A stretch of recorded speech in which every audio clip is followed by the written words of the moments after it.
O golpe de 73 no Chile, sem dúvida, é um dos momentos mais trágicos da história da América Latina. Mas hoje, a gente vai olhar para ele por um ângulo bem diferente. A gente vai entrar nessa história pelos olhos de alguém que não só viu de fora, mas que viveu a resistência por dentro. E é essa análise de um sobrevivente que talvez nos ajude a entender o que estava em jogo de verdade. A morte no coração. Essa frase, ela diz tudo, né? Captura o sentimento de uma nação inteira.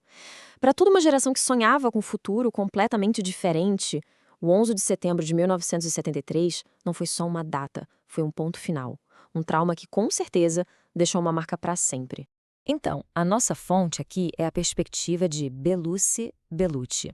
Ele é um economista brasileiro que, na época, estava exilado no Chile.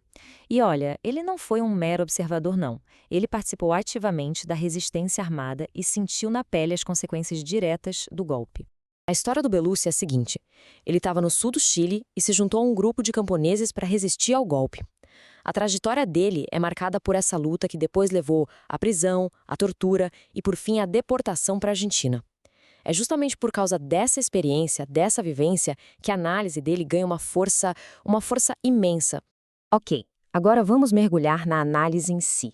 O que o Bellucci propõe é basicamente uma mudança de perspectiva.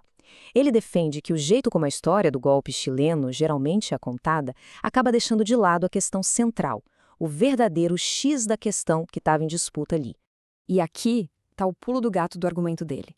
A narrativa mais comum, essa que a gente vê à esquerda, enquadra tudo como uma luta entre ditadura e democracia. Mas, na visão do Bellucci, isso desvia o foco. A verdadeira batalha, o conflito real mesmo, era entre dois projetos de sociedade, capitalismo de um lado, socialismo do outro. Ele argumenta que, ao se concentrar só na defesa da democracia, a esquerda cometeu um erro de estratégia que, no fim, a desarmou politicamente. E essa ideia de uma transformação radical, ela ecoava nas ruas.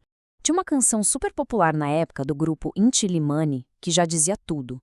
O povo não estava querendo só trocar um presidente. O projeto era muito maior. Era construir um Chile fundamentalmente diferente. Um Chile socialista. Essa relação complexa era nítida nas ruas. Tinha um canto muito popular na época que dizia: "Este governo é uma merda, mas é o meu governo." Isso mostra a lealdade quase feroz ao projeto da Unidade Popular. As pessoas sabiam das falhas, claro, mas defendiam com unhas de dentes. Por quê? Porque viam ali a única chance de construir o país que elas queriam. Bom, então fica a pergunta: se tinha tanta gente mobilizada, tanto apoio popular, por que a resistência ao golpe foi tão fraca? É aqui que a análise do Bellucci se torna ainda mais cortante, porque ele aponta para falhas cruciais da própria esquerda. Essa era a grande questão que pairava no ar. O que fazer? O que fazer para garantir o que já tinha sido conquistado e avançar de vez para o socialismo? Segundo Bellucci, os partidos e os movimentos de esquerda simplesmente não conseguiram chegar numa resposta clara, numa estratégia eficaz para essa pergunta, antes que fosse tarde demais. O ponto crucial aqui, segundo a análise, é que a derrota não era inevitável. Ela foi resultado de um despreparo geral. As massas estavam, sim, mobilizadas, dispostas a lutar, mas no dia do golpe, nada. Nenhuma orientação chegou, a liderança da Unidade Popular subestimou demais a ameaça e até os grupos que estavam mais preparados, como o MIR, não tinham estrutura para organizar uma resistência de verdade em nível nacional. Mas é importante dizer, essa análise crítica não apaga o heroísmo de quem lutou. O Bellucci faz questão de ressaltar que a coragem de quem resistiu, mesmo que de forma desorganizada, deixou um legado fundamental. O legado da resistência necessária. Um exemplo de que nem todo mundo se curvou sem lutar. Agora, vamos virar a página para uma parte dessa história que ficou escondida por décadas.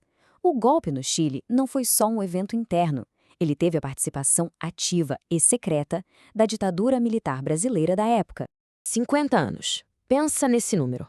Foi o tempo que o Estado brasileiro levou para admitir oficialmente que se envolveu no golpe chileno, e não só isso, que se envolveu na perseguição a brasileiros exilados que viviam lá. Meio século de silêncio. E esta linha do tempo mostra bem esse reconhecimento tardio. Em 73, a participação ativa do Brasil.